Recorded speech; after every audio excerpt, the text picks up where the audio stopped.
warahmatullahi wabarakatuh. Alhamdulillah, puja dan syukur senantiasa kita panjatkan kepada Allah Subhanahu wa Ta'ala yang telah menciptakan manusia, memberikan petunjuk kepadanya berupa Al-Quran, dan kepadanya kita akan dikembalikan pada satu saat yang tidak ada keraguan di dalamnya.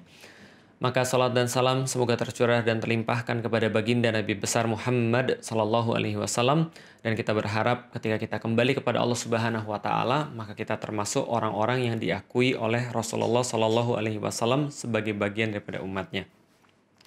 Teman-teman sekalian yang dirahmati Allah, tentu saja ketika kita dihadirkan, kita disodorkan tentang berita-berita mengenai Baitul Maqdis, tidak sedikit di antara kita yang merasa bingung, merasa kurang referensi, merasa mungkin tidak terlalu banyak informasi tentang kejadian-kejadian yang muncul di Baitul Maqdis. Kenapa bisa muncul? Kok bisa sih kayak gitu? Dan mengenai segala sesuatu yang berkaitan dengannya.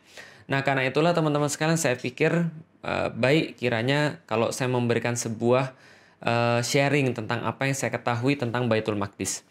Karena saya juga sama teman-teman sekalian seperti orang-orang muslim yang pada umumnya, saya berawal daripada orang-orang yang nggak ngerti tentang Baitul Maqdis. Saya nggak tahu tentang apa yang terjadi di sana. Kenapa sih orang-orang itu senantiasa ada krisis kemanusiaan di situ, ada perang di situ, dan ada segala sesuatu yang kayak nggak damai lah.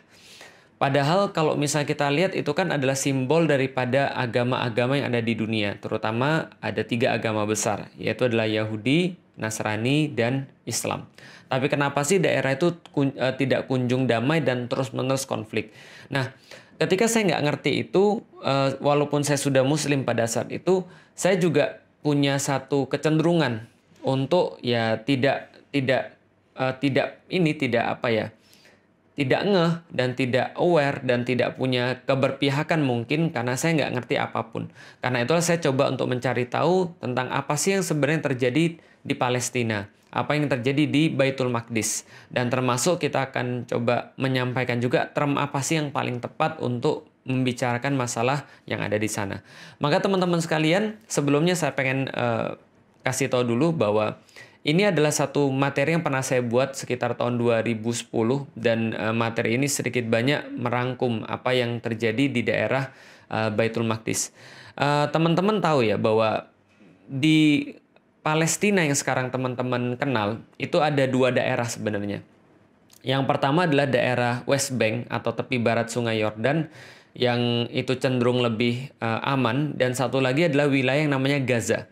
Yang teman-teman tahu bahwa Gaza itu sekarang dipimpin oleh yang namanya Hamas gitu ya. Nah, setelah itu 2 itu sendiri kan adanya di daerah yang namanya Israel, kita tahu. Nah, kita nggak apa-apa, kita punya pandangan dulu tentang itu, tapi saya akan sedikit sharing ini, insya Allah nanti akan membuat teman-teman paham tentang gambaran besarnya seperti apa. Dan teman-teman juga tahu bahwa Gaza ini kan kayak the world largest prison. Kenapa? Karena Gaza ini sendiri itu kayak satu daerah yang nempel di Mesir. Jadi perbatasan sebelah mana tuh ya? Timur, selatan, barat daya. Jadi barat dayanya itu berbatasan dengan Mesir. Jadi disitulah ada pintu yang namanya pintu Rafah, dan selain pintu Rafah itu, selain itu ada 7 pintu yang lain lagi yang memang langsung berbatasan dengan Israel. Sementara yang sebelah barat itu dia berbatasan dengan Laut Mediterania. Jadi memang Gaza ini ketutup dari manapun. Dia kayak disebut the world largest prison, dan benar-benar hidup mereka itu terkunci dari arah mana saja, sehingga pernah mereka diboikot listrik, air bersih juga susah di sana, dan mereka juga kesulitan dengan segala macam fasilitas, tapi somehow mereka tetap bisa survive, yaitu adalah pertolongan Allah Subhanahu wa Ta'ala. Itu adalah Gaza. Dan Gaza ini sendiri terletak di satu wilayah lagi yang dikenal sama orang-orang disebut dengan Palestina. Jadi Palestina ini apa nanti juga akan kita jelasin. Dan di situ ada satu kota yang sangat penting bagi 3 agama yang disebut dengan bahasa internasional sebagai Yerusalem. Kalau orang-orang muslim mungkin lebih mengenalnya dengan nama Al-Quds gitu ya. Jadi Al-Quds, atau orang-orang yang di internasional menyebut Yerusalem. Daerah ini semuanya, ini adalah daerah memang daerah suci terhadap 3 agama. Pertama, agama Yahudi, mereka menganggapnya ini adalah agama yang suci. Karena kenapa? Karena ini yang disebut dengan tanah terjanji bagi mereka yang mereka ambil daripada kitab-kitab suci mereka. Jadi ini adalah tanah terjanji yang dijanjikan oleh Tuhan kepada orang-orang Yahudi atau Bani Israel.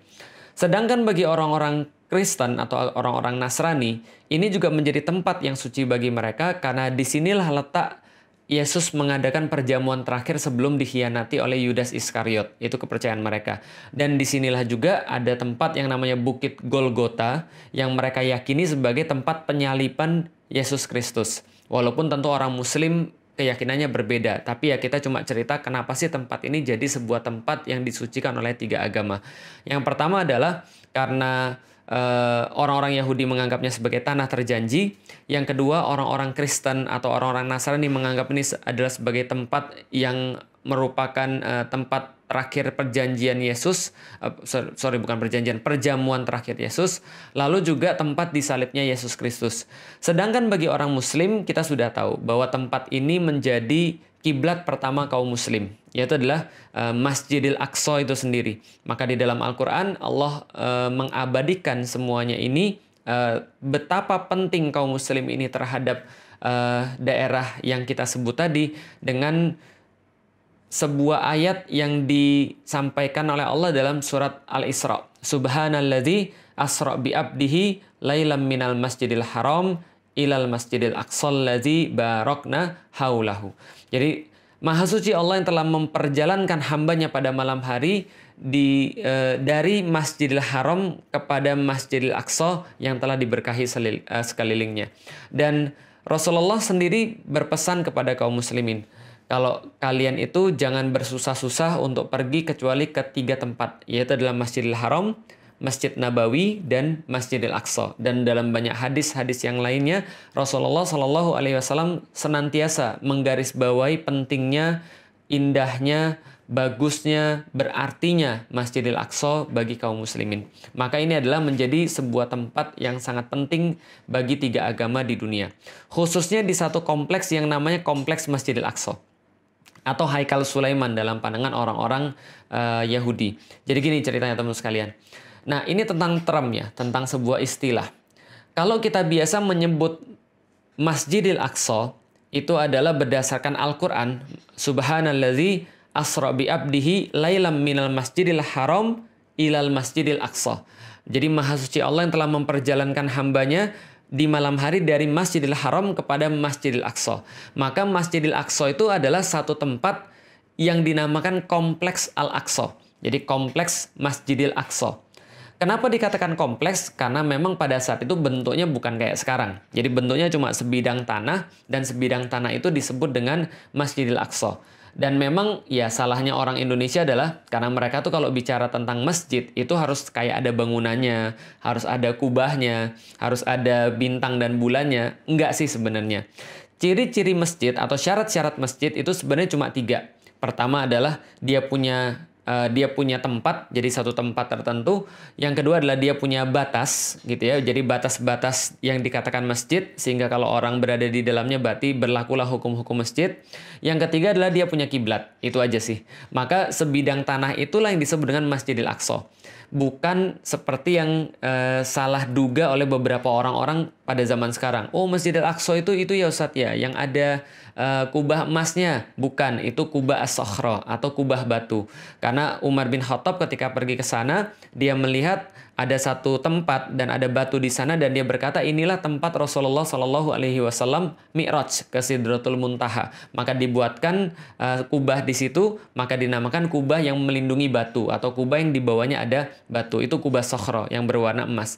Sedangkan ada tempat lagi yang di depannya kubah sakhra. Itu ada satu masjid yang kubahnya warnanya abu-abu gitu ya. Itu juga bukan Masjidil Aqsa, tapi namanya adalah Masjid Kibli atau Masjid Kiblat.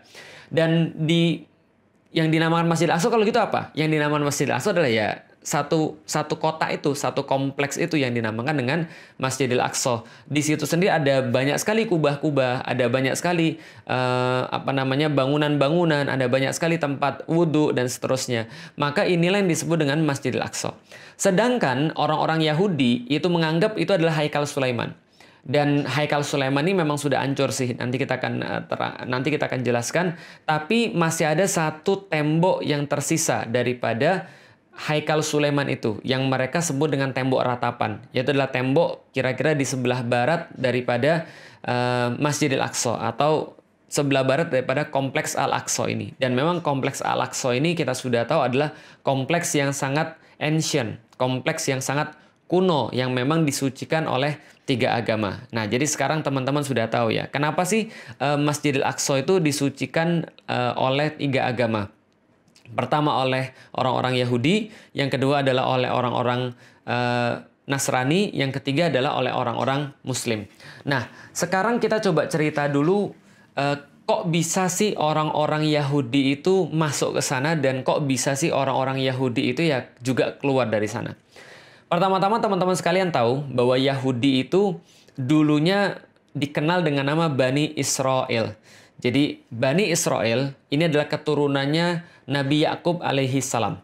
Jadi Nabi Yakub sendiri itu bergelar Israel, yang artinya adalah kekasih Allah, dan dia punya 12 anak. Salah satunya teman-teman pasti sudah tahu. Jadi ada 12 anak dari 4 istri. Jadi dari 4 istri ada 12 anak. Yang teman-teman pasti kenal adalah Nabi Yusuf. Itu adalah anak daripada Nabi Yakub. Nabi Yusuf dan 11 saudaranya yang lain, itu mereka yang disebut dengan Bani Israel. Dan kita sudah tahu juga, Yusuf itu nanti menjadi bendahara Mesir, lalu kemudian orang-orang Bani Israel nanti masuk ke Mesir, lalu beranak pinak di sana. Singkat cerita, kemudian mereka diperbudak oleh Fir'aun, lalu Fir'aun itu didatengin oleh Nabi Musa dan Harun. Maka Nabi Musa dan Harun itu ngajak mereka pergi dari Mesir untuk menuju ke satu tempat yang dijanjikan oleh Allah Subhanahu wa Ta'ala. Dan kita sudah tahu juga di dalam Al-Quran, ketika Nabi Musa itu datang ke sana, ke tempat itu, bertemu dengan orang-orang yang orang-orang itu kasar, gede. Inilah yang dinamakan dengan orang-orang Filistin. Jadi orang-orang yang memang asli di situ, orang Filistin. Maka kita kenal sekarang namanya daerah Filistin atau Palestina. Tapi orang-orang Yahudi kan nggak mau masuk. Allah katakan di dalam Al-Quran, mereka malah ngece. Mereka malah berbuat sesuatu yang tidak pantas kepada Nabi Musa. Sampai mereka menyakiti Nabi Musa. Gitu kan ya. Sampai Nabi Musa berkata, "Lima tu'zunani," gitu kan ya. Kenapa engkau menyakiti aku? Dengan apa? Ya memaksiati Nabi Musa. Tidak mengindahkan perintah Allah yang dibawa oleh Nabi Musa. Lalu kemudian mereka ogah-ogahan ikut Nabi Musa. Padahal Nabi Musa sudah menunjukkan mereka banyak sekali mukjizat dan sudah mengurus mereka. Tapi ketika mereka diminta untuk berperang, masuk ke dalam daerah yang sudah dijanjikan oleh Allah Subhanahu wa Ta'ala, mereka malah bilang, "Enggak deh, makasih, kami enggak mau ikut-ikutan. Kami ngeri ngelihat orang-orang yang ada di sana. Udah kamu aja yang perang sama Tuhanmu. Kami nggak mau ikut-ikutan. Kami di sini duduk-duduk aja lah." Nah, karena itulah Allah murka kepada mereka dan Allah menyesatkan mereka sebanyak 4 masa. Mereka nggak bisa masuk ke sana. Dan mereka bisa masuk ketika zamannya nanti Yusha bin Nun yang melanjutkan pengurusan terhadap Bani Israel setelah Nabi Musa dan Nabi Harun. Dan itu pun mereka nggak berhenti buat masalah. Mereka malah kemudian ingkar terhadap perintah Allah. Mereka mempermainkan aturan-aturan Allah. Mereka malah membuat olok-olokan terhadap para nabi dan seterusnya. Dan singkat cerita lagi, Yusha bin Nun ini membagi tanah terjanji, tanah Filistin itu menjadi 12 bagian. Yaitu adalah merujuk pada 12 Bani Israel atau 12 anak-anak Nabi Yakub. Sedangkan Yusha bin Nun sendiri itu menjadi sebuah penengah di antara mereka untuk memerintah mereka. Karena memang urusan mereka senantiasa diurus oleh para nabi. Tapi ya itulah, bukan Yahudi kalau enggak bikin masalah. Mereka bikin masalah lagi. Mereka terpecah lagi, ribut lagi, dan akhirnya terbagi 2 wilayah. Wilayah pertama itu ada kerajaan Israel yang ada di utara. Wilayah kedua namanya kerajaan Yehuda yang ada di sebelah selatan. Jadi kalau misalnya kerajaan Israel ini mereka punya ibu kota namanya Samaria. Sedangkan ibu kotanya kerajaan Yehuda itu ibu kotanya Yerusalem. Seperti yang sudah kita tahu dan kita sudah ceritakan tadi. Dan ini mereka terus-menerus berselisih dan konflik satu sama lain. Terus-menerus konflik sampai akhirnya ada satu kerajaan namanya kerajaan Assyria itu menaklukkan kerajaan Israel yang ada di utara. Nah, ini saya sudah ringkaskan, dan ini nanti insya Allah tulisan ini akan saya berikan pada teman-teman sekalian, karena saya udah ngeringkasin beberapa tentang beberapa sejarah tentang Israel.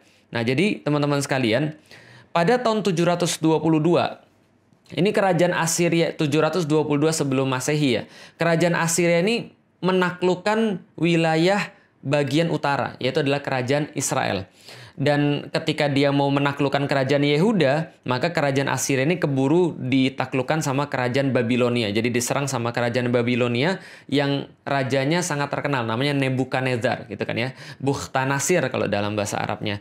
Nah, lalu kemudian Nebukadnezar ini melakukan juga penaklukan terhadap kerajaan Yehuda pada tahun 597. Dan pada tahun berikutnya, 596 sebelum Masehi, maka Haikal Sulaiman itu dihancurkan. Jadi kompleks Masjidil Aqsa itu yang sudah dibuat Haikal sama Nabi Sulaiman itu dihancurkan sama orang-orang Babilonia, Nebukadnezar. Dan setelah itu orang-orang Yahudi itu dibawa ke Babilonia semuanya. Disitulah banyak sekali orang-orang Yahudi yang hilang. Kenapa? Ada yang terbunuh, ada yang dibawa sebagai budak pergi ke Babilonia, dan mereka di sana cukup lama sampai akhirnya kerajaan Babilonia dikalahin oleh kerajaan Persia. Nah, jadi kerajaan Persia pada tahun 539 menyerbu Babilonia, lalu kemudian Raja Cyrus ini mengembalikan orang-orang Yahudi ke daerah mereka dan mempersilahkan mereka untuk membangun kembali Haikal Sulaiman yang diselesaikan pada tahun 516 sebelum Masehi, pada masa pemerintahannya Darius Agung. Nah, jadi ini terus-menerus kemudian dilakukan, tapi nggak berhenti sampai di situ. Orang-orang Yahudi tetap lagi kemudian bikin masalah sampai akhirnya Romawi yang menguasai mereka, dan ketika Romawi menguasai mereka itu, Titus pada tahun 70 Masehi itu meratakan kembali Haikal Sulaiman. Jadi 2 kali Haikal Sulaiman itu hancur, yaitu adalah sebuah kompleks tempat ibadah yang dibangun oleh Nabi Sulaiman. Itu hancur pertama adalah pada tahun 596 sebelum Masehi oleh Nebukadnezar atau oleh Babilonia. Yang kedua oleh Titus pada tahun 70 Masehi. Ini juga diratakan kembali. Jadi ini nggak ada urusan dengan kaum muslimin. Dan kembali lagi setelah ini mereka diusir semua dari tanah terjanji itu.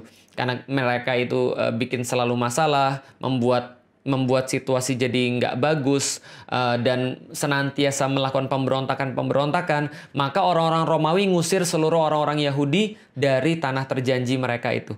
Itulah kedua kalinya mereka diusir. Pertama kalinya mereka dijadiin budak ke Babilonia, yang kedua mereka diusir dari tanah terjanji oleh orang-orang Romawi. Jadi nggak ada urusan dengan orang-orang Muslim. Dan pengusiran kedua inilah teman-teman sekalian yang dikenal dengan nama diaspora. Jadi mereka pergi melanglang buana kemanapun, ke daerah-daerah yang lain gitu kan ya. Sampai mereka punya dendam yang besar terhadap orang-orang Romawi ini. Kenapa? Yang sudah mengusir mereka dari tanah terjanji. Terus-menerus ini kemudian mereka menjalani kehidupan yang sulit. Dan orang Yahudi ini karena punya sifat yang nggak baik. Mereka punya sifat serakah, mereka punya sifat suka ingkar janji, mereka punya sifat pengecut, mereka suka mengolok-olok orang, mereka suka melakukan hal-hal yang nggak bagus gitu ya. Maka mereka ini kemana-mana dapat masalah. Di Jerman dapat masalah, di Austria dapat masalah, lalu kemudian di Eropa tempat-tempat yang lain mereka dapat masalah. Dimanapun mereka tinggal, orang-orang Yahudi ini memang senantiasa eksklusif dan menimbulkan problem. Karena itulah kebanyakan dimanapun itu mereka senantiasa punya problem dengan masyarakat setempat. Nanti list-listnya itu teman-teman bisa cari. List-list problem terhadap orang-orang Yahudi. Makanya sampai dikenal dengan nama gerakan antisemit atau gerakan anti-Yahudi, kira-kira gitu ya. Nah, hanya saja ketika pada tahun 1860 ini lahir seorang pemuda yang orang ini nanti akan menjadi bapak Zionis, namanya Theodor Herzl. Dia seorang Yahudi berkebangsaan Austria. Lalu pada tahun 1896, jadi lahirnya 1860 lahir, 1896 ketika dia berumur 36 tahun, itu dia menulis satu buku yang sangat fenomenal pada zamannya. Namanya bukunya Der Judenstaat, yaitu adalah the Jewish state. Nah, jadi Der Judenstaat, the Jewish state. Dan di situ dia menegaskan kembali bahwa perlu banget bagi orang-orang Yahudi supaya tidak mendapatkan problem di mana-mana, maka mereka harus bersatu dan sudah wajib bagi mereka untuk memiliki sebuah negara. Makanya judulnya Der Judenstaat, the Jewish state. Dan ketika itu orang-orang bilang, wah ini orang gila, ini orang stres, ini berbahaya. Kenapa? Di zaman itu teman-teman sekalian, orang Yahudi aja di mana-mana nggak disukai oleh orang. Apalagi ada ide mereka mau buat satu negara. Nah, itu orang udah kebayang tuh problemnya kayak apa. Maka ini kemudian dibully, lalu kemudian dilarang peredaran buku ini. Nggak boleh dibaca, nggak boleh diperjualbelikan. Kenapa? Karena mengandung ide yang sangat absurd bagi orang-orang pada zamannya. Tapi dia nggak berhenti. Dia melakukan kontak terus-menerus, dan akhirnya dia dapat kontak namanya Lord Rothschild. Jadi ada satu keluarga sangat kaya sekali yang merupakan pionir daripada sistem perbankan. Namanya adalah keluarga Rothschild. Dan waktu itu Theodor Herzl ini dapat sponsor daripada Rothschild. Lalu dia pada tahun berikutnya, pada tahun 1837 ini tadi kan 1860 ya, 1897. Jadi setahun setelah bukunya keluar 1896, lalu pada tahun 1897 maka diadakanlah sebuah Kongres Zionis pertama di dunia. Apa yang mereka kemudian simpulkan di sana? Kami harus bangun satu negeri untuk orang-orang Yahudi, untuk mewujudkan cita-cita orang-orang zaman dulu bahwa negara Yahudi harus bersatu dan punya satu tempat. Pertanyaannya teman-teman sekalian, kalau ada orang-orang kayak gini yang memang di mana-mana bikin masalah, di mana-mana dibenci sama orang, lalu mereka punya ide dari Judenstaat, gimana kalau kita buat satu negara buat orang Yahudi, the Jewish state. Kalau gitu pertama kali mereka harus cari tanah dong, mereka harus cari tempat dong. Pertanyaannya tempatnya di mana? Jawaban teman-teman betul. Kalau ada orang Yahudi yang mau nyari tempat untuk dijadikan sebuah negara, karena mereka pikir bahwa negara itu adalah sesuatu yang harus mereka punya untuk mewujudkan cita-cita mereka di masa yang lalu, maka pastilah mereka akan cari tanah yang berhubungan dengan sejarah mereka. Maka mereka fix. Ketika Kongres Zionis itu, mereka mengatakan kami mau punya tanah, yaitu adalah tanah yang dijanjikan oleh Tuhan bagi kami. Ironis memang, mereka disuruh masuk, mereka nggak mau. Mereka sudah masuk, mereka bikin masalah, diusir sekali oleh kerajaan Babilonia di bawah Nebukadnezar, lalu mereka balik lagi, buat lagi Haikal Sulaiman, dihancurin lagi yang kedua oleh Titus Romawi gara-gara kelakuan mereka juga. Lalu kemudian diusir kemana-mana dan mereka nggak bisa balik lagi ke sana untuk melakukan ibadah sesuai dengan keyakinan mereka. Tapi ketika mereka disuruh milih, mereka milih tempat itu lagi. Karena kenapa? Ya karena mereka merasa itu kaitan dengan sejarah mereka. Padahal mereka sudah mengabaikan tempat itu in the first place untuk di awal kalinya, gitu kan ya. Nah ini mereka kemudian mau balik lagi ke tanah terjanji. Mereka bilang balik ke tanah Zion, balik ke tanah terjanji mereka, yaitu adalah tanah yang disebut dengan tanah Palestina. Pertanyaannya, siapa penguasa tanah Palestina pada saat itu? Siapa penguasa tanah Baitul Maqdis pada saat itu? By the way, teman-teman sekalian, tadi kita sudah sampaikan soalan istilah. Masjidil Aqsa itu disebut dengan Baitul Maqdis sendiri. Jadi Masjidil Aqsa yang kotak itu adalah Baitul Maqdis sendiri ketika dikatakan oleh Rasulullah Shallallahu Alaihi Wasallam. Kompleks Masjidil Aqsa itu dalam istilah Rasulullah, dalam istilah hadis adalah Baitul Maqdis. Kota Yerusalem sendiri dalam istilah hadis juga disebut dengan Baitul Maqdis. Dan tanah yang terjanji itu atau Ardul Mubarakah atau Ardul Muqaddas atau Ardul Muqaddasah itu adalah juga disebut dengan Baitul Maqdis. Jadi Baitul Maqdis itu ada tiga istilah. Pertama adalah istilah untuk kompleks masjidnya. Yang kedua adalah istilah untuk kota Yerusalemnya. Yang ketiga adalah untuk wilayah yang lebih besar yang dinamakan dengan bumi yang diberkahi atau bumi yang disucikan itu. Nah maka ini yang mereka pengen untuk mereka masuk ke sana. Siapa yang saat itu memiliki Baitul Maqdis atau tanah yang terjanji yang menurut orang Yahudi pengen mereka jadikan sebagai the Jewish state itu, yang memiliki adalah orang Muslim yang pada saat itu bersatu dalam satu kepemimpinan besar yang dinamakan dengan Khilafah Utsmani. Nah, pemimpin Khilafah Utsmani pada saat itu namanya adalah Abdul Hamid II. Maka datanglah orang-orang Zionis kepada Abdul Hamid II untuk meminta izin. Mereka ingin mendirikan pemukiman untuk orang-orang Yahudi yang akan jadi cikal bakal negara Yahudi. Bagaimana kemudian respon daripada Abdul Hamid? Maka mereka datang kepada pemilik tanah terjanji yang mereka inginkan sebagai tempat pendirian negara Yahudi, yaitu adalah khalifah kaum muslim.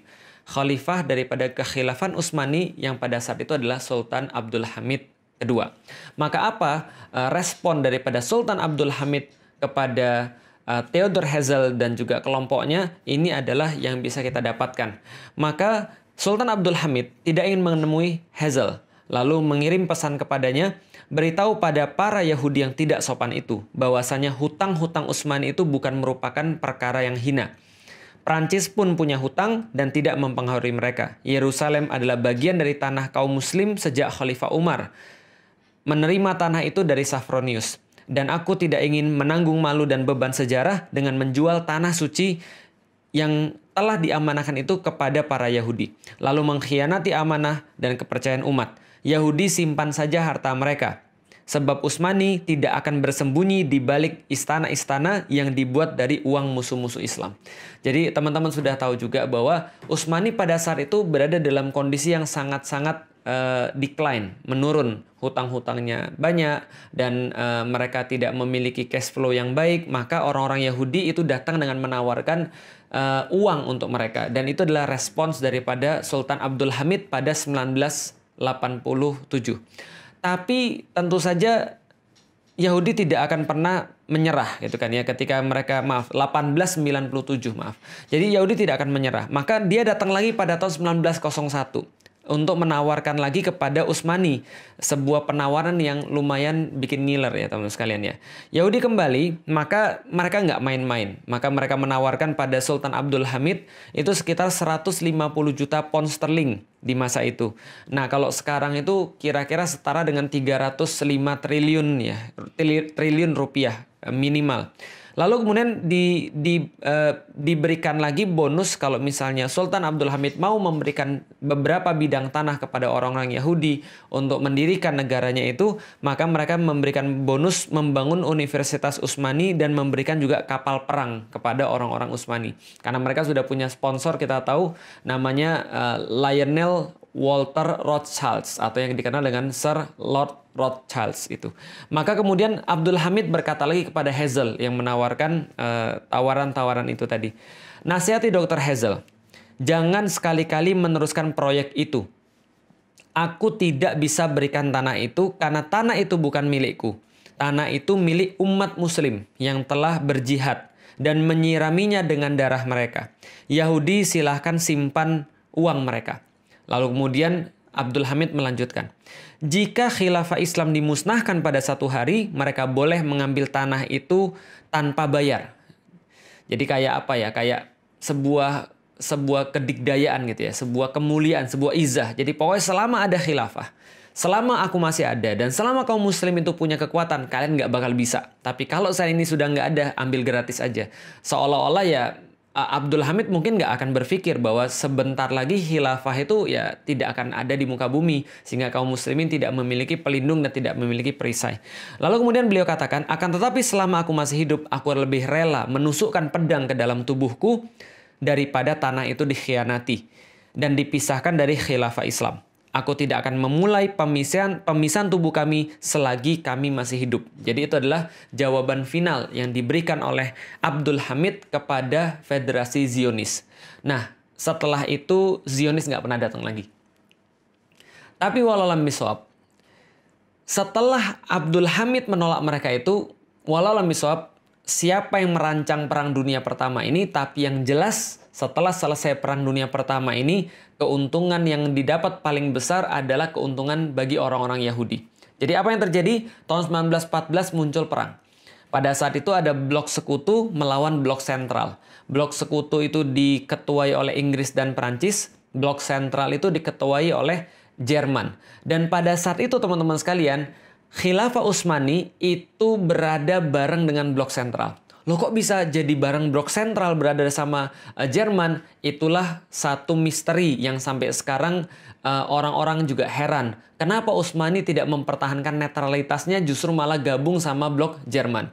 Dan kita sudah dapat sampai sekarang bahwa ada banyak sekali intrik yang terjadi di Khilafah Utsmani pada saat itu, bahwa sultan yang ada hanya sekedar sultan kayak apa ya, simbol saja, tapi pemerintahan itu sebenarnya dijalankan oleh satu partai yang partai itu tidak mau dikendalikan oleh sultan. Jadi berada di luar kendali sultan. Dan mereka punya satu menteri, yang menteri ini akhirnya justru membuat kesepakatan rahasia dengan Jerman ketika justru Jerman sudah mengumumkan perang terhadap sekutu. Maka seolah-olah sekutu bilang, ya udah kalau gitu Utsmani adalah bagian daripada blok sentral. Maka Utsmani mau nggak mau harus ikut perang. Karena seolah-olah sudah ya memang ikut perang. Nah itulah dalam tanda kutip ketidaksengajaan orang-orang Utsmani, Khilafah Utsmani untuk ikut perang. Dan hasilnya sudah kita ketahui, berakhir pada tahun 1916 dimenangkan oleh pasukan sekutu, dan saat itu seluruh yang kalah itu harus menanggung pembiayaan perang dan sekaligus kerugian perang.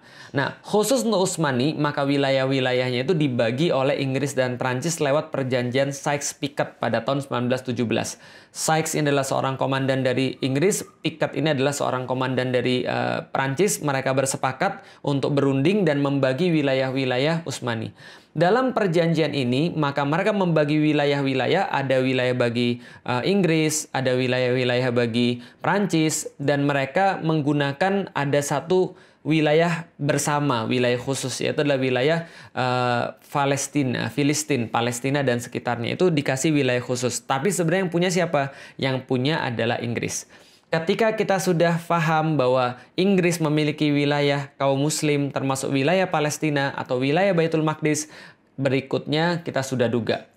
Lord Rothschild langsung nulis surat permintaan kepada pemerintah Inggris, lalu direspon oleh Menteri Luar Negeri Inggris yang pada saat itu dijabat oleh Lord Balfour, jadi Arthur James Balfour. Maka Arthur James Balfour itu mengeluarkan satu deklarasi yang kita kenal dengan nama Deklarasi Balfour. Nah, jadi Deklarasi Balfour ini dikeluarkan pada tanggal 2 November 1917, yaitu adalah kata-kata kira-kira begini. Dear Lord Rothschild, I have much pleasure in conveying to you on behalf of His Majesty Government the following declaration of sympathy with Jewish Zionist aspiration, which has been submitted to and approved by the Cabinet.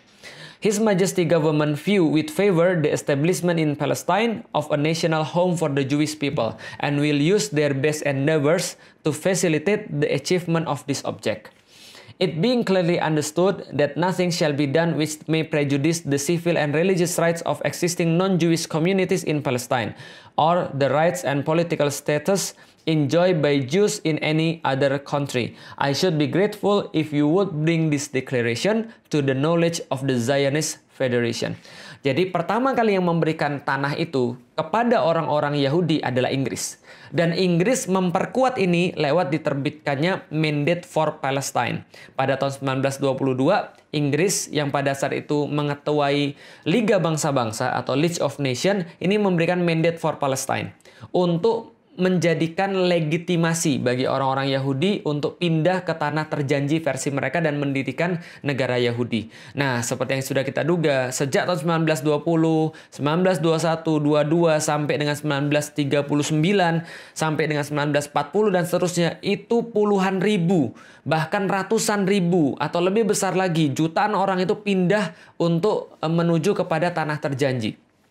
Yaitu adalah tanah yang diberikan oleh Inggris kepada orang-orang Yahudi. Dan apa yang kemudian berikutnya terjadi? 29 November 1947, pasca Perang Dunia Kedua, di mana pemimpin dunia sekarang sudah berganti, awalnya adalah Inggris berganti menjadi Amerika, maka Amerika mengubah dari Liga Bangsa-Bangsa, daripada League of Nations menjadi United Nations, menjadi Persekutuan Bangsa-Bangsa, PBB. Maka PBB inilah yang akhirnya seolah-olah menjadi penengah untuk menyelesaikan konflik yang ada di Palestina. Mereka bilang, kalau gitu kita bagi dua aja. Ini perampokan yang sangat luar biasa. Penjajahan yang di awal diamini oleh PBB adalah penjajahan atas negeri Palestina, penjajahan atas negeri Baitul Maqdis. Kenapa? Karena mereka langsung membagi wilayah menjadi dua, ada wilayah Israel yaitu ada 55% daripada tanah Palestina, sedangkan 45% diberikan kepada orang-orang Arab. Itu adalah usulan daripada PBB, namanya UN Partition. Partisi yang diberikan oleh PBB pada tahun 1947 tanggal 29 November. Nah, ini adalah satu penjajahan dan satu perampokan yang besar. Menindaklanjutin itu semuanya, orang-orang Israel kemudian mendirikan negara Yahudi. Jadi Israel Declaration on a Jewish State. Jadi mereka akhirnya memenuhi apa yang mereka inginkan. Mereka bentuk Der Judenstaat pada tanggal 14 Mei 1948. Di mana Perdana Menteri pertamanya adalah David Ben Gurion. Maka pada tanggal itu didirikan negara Yahudi, negara Israel. Dan sekaligus menjadikan Palestina stateless. Menjadikan Palestina itu tidak punya negeri, tidak punya hak sebagai manusia. Karena itulah apapun yang mereka lakukan senantiasa pasti mereka yang salah. Kenapa? Karena mereka tidak diakui oleh hukum internasional. Yang diakui adalah Israel oleh PBB. Siapa yang memerintahkan? Amerika. Dari sini teman-teman sudah tahu bahwa siapa bapaknya Israel atau negara Israel laknatullah itu, siapa yang kemudian menjadi bapak daripada negara penjajah yang bengis itu? Yang menjadi bapaknya adalah Inggris. Yang menjadi ibunya siapa? Yang menjadi ibunya adalah Amerika. Lalu siapa yang menjadi bidannya? Bidannya adalah PBB. Sehingga kalau kita tahu semua itu, nggak mungkin Inggris, nggak mungkin Amerika, nggak mungkin PBB akan menguntungkan bagi orang-orang yang terjajah di Palestina. Pasti mereka akan menguntungkan anak mereka yang mereka lahirkan, yaitu Israel itu tadi. Jadi kalau berharap pada mereka ya, itu sama aja kayak Anda berharap mimpi di siang bolong kan gitu kan ya. Nah, setelah itu kemudian banyak sekali kemudian protes daripada orang-orang Arab pada saat itu dengan keberadaan Israel, lalu diakhiri dengan perang 6 hari. Perang 6 hari ini secara ajaib keroyokan daripada Syria, Irak, Yordan, Saudi, Mesir itu dimenangkan oleh orang-orang Israel secara ajaib. Tapi yang terjadi sebenarnya adalah ya pengkhianatan kaum muslimin, pengkhianatan penguasa-penguasa negeri kaum muslimin. Mereka seolah-olah ingin mengenyahkan Israel, tapi sebenarnya mereka hanya punya kepentingan masing-masing. Pengkhianatan penguasa Mesir, pengkhianatan penguasa Yordan, dan seterusnya. Sehingga waktu itu justru orang-orang Israel mengukuhkan satu mitos bahwa mereka itu tidak pernah terkalahkan. Kaum muslimin hancur, dan kemudian seolah-olah Israel tidak tersentuh, dan menjadilah kita seperti sekarang. Nah, teman-teman bisa lihat, ini adalah wilayah pada tahun 1946. Jadi yang paling kiri itu adalah ketika PBB belum mengumumkan, sebelum PBB mengumumkan berdirinya negara Israel, itu yang warna putih adalah pemukimannya orang-orang Israel. Lalu yang di sebelahnya adalah wilayah tahun 1947 ketika PBB mengumumkan berdirinya negara Israel. Perampokan terbesar. Lalu kemudian sebelah kanannya lagi wilayah setelah tahun 1967. Setelah perang 6 hari yang direkayasa tadi dan pengkhianatan para penguasa-penguasa muslim terhadap umat muslim sendiri di seluruh dunia. Dan yang sebelah kanan adalah tahun 2000. Setelah resolusi-resolusi PBB, perjanjian-perjanjian yang berusaha dibuat yang kayaknya menguntungkan selalu bagi orang-orang Yahudi, Israel, dan mereka juga senantiasa untuk mengingkarinya, janji lalu berkhianat, ya kita sudah tahu seperti apa kelakuan mereka dari dulu. Setelah perjanjian-perjanjian damai itu, wilayah kaum muslimin semakin berkurang dan wilayah mereka terus bertambah. Itu yang terakhir tahun 2000. Tahun 2020, 2021 lebih parah lagi daripada semuanya itu. Makanya kemarin yang memicu keributan adalah ketika daerah Sheikh Jarrah itu kemudian diambil oleh orang-orang Israel dengan sekendak hati, tanpa ada hukum. Ya memang nggak ada hukum di situ. Kenapa nggak ada hukum? Karena orang-orang Palestina itu nggak punya negara. Orang-orang Muslim yang ada di situ itu stateless. Mereka nggak punya negara, nggak punya hukum yang bisa melindungi mereka. Maka apapun yang mereka lakukan senantiasa salah. Nah, yang pengen kita sampaikan adalah teman-teman sekalian, setelah PBB itu mengumumkan berdirinya negara Israel, maka pembantaian demi pembantaian dilakukan atas nama hukum. dan hilangnya nyawa, meregangnya nyawa orang-orang yang ada di Palestina, yang ada di Baitul Maqdis, yang mereka adalah Muslim, dan itu tidak dianggap sebagai kejahatan kemanusiaan. Kenapa? Karena bagi orang-orang yang ada di PBB, bahkan orang-orang di Palestina itu bukan manusia. Kenapa? Karena mereka tidak diakui sebagai manusia. Stateless, mereka tidak punya negara, sehingga mereka tidak bisa untuk dibela secara hukum. Kenapa? Karena mereka stateless. Karena kenapa? Karena Israel yang diakui sebagai satu-satunya negara. Maka kemarin ketika saya mendengar ada orang-orang bilang, itu peta Palestina dihapus dari Google. Sejak kapan Google memakai peta Palestina?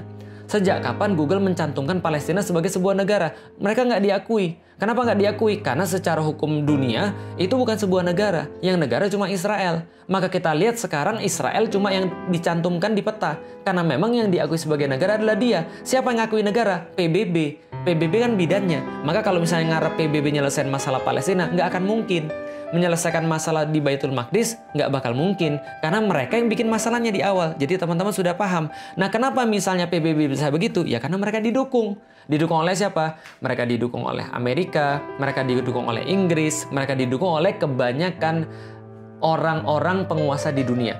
Sementara orang-orang Muslim, penguasa-penguasanya hanya bisa diam melihat hal yang seperti ini.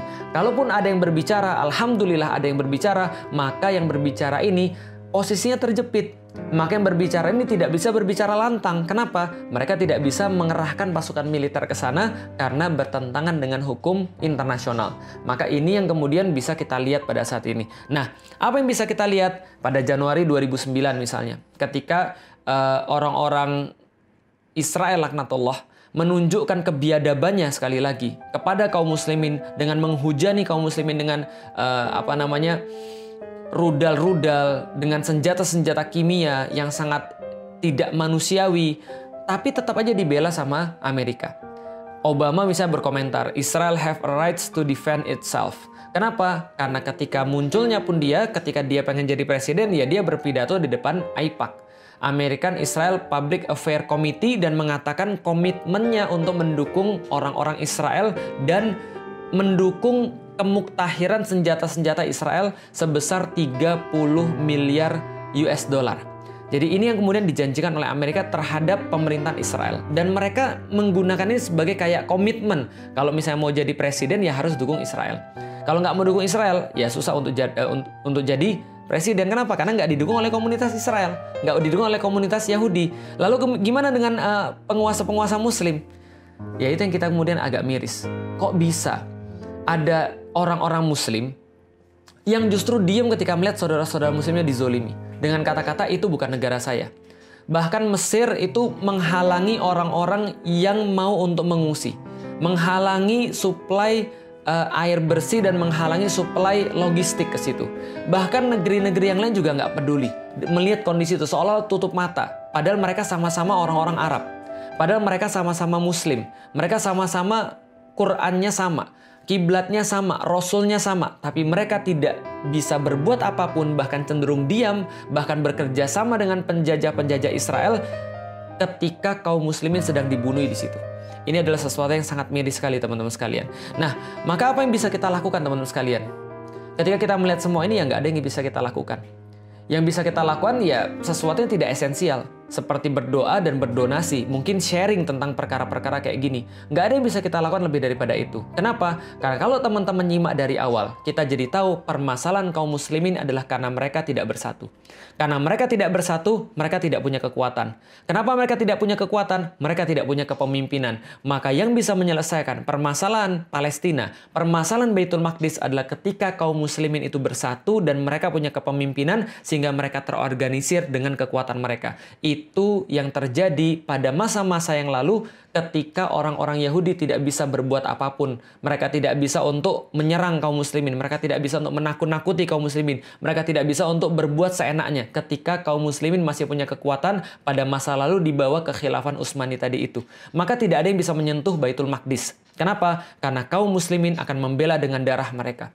Kaum muslimin akan membela kehormatan negeri mereka dengan seluruh kekuatan yang mereka punya. Tapi sekarang ketika itu tidak ada, maka kita tidak bisa berbuat apapun. Karena kita tidak punya kekuatan, kita tidak punya persatuan. Lalu gimana caranya? Mengacu pada Rasulullah Shallallahu Alaihi Wasallam, maka yang pertama adalah kita harus berjihad secara ilmu. Pahami tentang Baitul Maqdis, ngerti tentang Baitul Maqdis, pahami tentang Palestina. Apa yang harus kita perjuangkan sebenarnya? Perjuangan apa yang tidak akan punya buah? Perjuangan mana yang dilakukan oleh Rasulullah Shallallahu Alaihi Wasallam? Misal, kalau orang nggak ngerti teman-teman sekalian terhadap masalah ini, maka dia akan bilang, oke, kalau gitu kita akan minta agar kita kembali pada daerah 1947. Yaitu adalah ketika PBB membagi dua wilayah ini, yaitu adalah wilayah Israel 55% dan wilayah kaum muslim 45%. Ini salah, karena mereka nggak ngerti. Kok malah diperjuangkannya adalah wilayah ketika terjadi perampokan. Kayak kita, ada orang tiba-tiba masuk ke rumah kita, lalu dia bilang, saya bawa surat dari RT. Bahwa mulai dari hari ini, RT bilang bahwa rumah ini kita harus bagi dua. Kamu tinggal di WC dan di dapur, saya ambil selain itu. Emang kita terima kalau kayak gitu? Ini kan perampokan. Ini kan penjajahan. Kok kita malah terima yang kayak gitu? Kok malah kaum muslimin menyerunya pada wilayah 1947? Kita nggak mau. Kita nggak mau wilayah 1947. Kita nggak mau wilayah 1967. Apalagi setelah Perang 6 Hari. Kita nggak mau wilayah yang sekarang. Dan bahkan kita nggak mau wilayah sebelum UN mengatakan partisi, yaitu adalah wilayah tahun 1946. Kita juga nggak mau. Yang kita mau apa? Itu adalah wilayah kaum muslimin. Penjajah harusnya dienyahkan. Orang yang merampok harusnya nggak boleh di situ. Ini adalah solusi sebenarnya. Maka solusi terhadap penjajahan ya berarti dibebaskan. Sebagaimana Umar bin Khattab membebaskan Baitul Maqdis. Sebagaimana Salahuddin Al-Ayyubi membebaskan Baitul Maqdis. Jadi penjajah itu bukan negosiasi. Tapi penjajah itu harusnya diusir. Sebagaimana penjajah Belanda itu diusir dari Nusantara. Bukan bernegosiasi, gitu loh maksudnya. Nah, maka kita harus kemudian yang pertama adalah jihad ilmu. Dan Rasulullah Shallallahu Alaihi Wasallam mencontohkan bahwa ini dilakukan sepanjang 14 tahun. Setelah itu, Rasulullah melakukan jihad negosiasi atau jihad politik yang dilakukan oleh Rasulullah sepanjang 2 tahun. Mengirimkan surat-surat, bernegosiasi dengan penguasa-penguasa yang ada di Baitul Maqdis, dan seterusnya.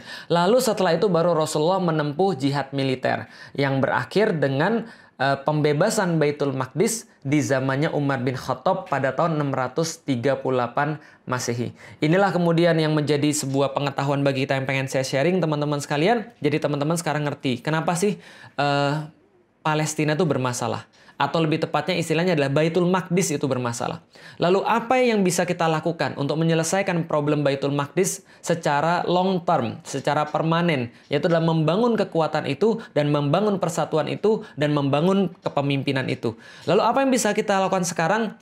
Nggak ada yang lain selain doa, donasi, dan share pengetahuan-pengetahuan tentang Baitul Maqdis agar kita tidak menjadi orang-orang yang memperhatikan Baitul Maqdis hanya ketika mereka menangis dan berteriak ketika mereka dibom, dihujani dengan peluru, ataupun dibunuh di depan mata kita.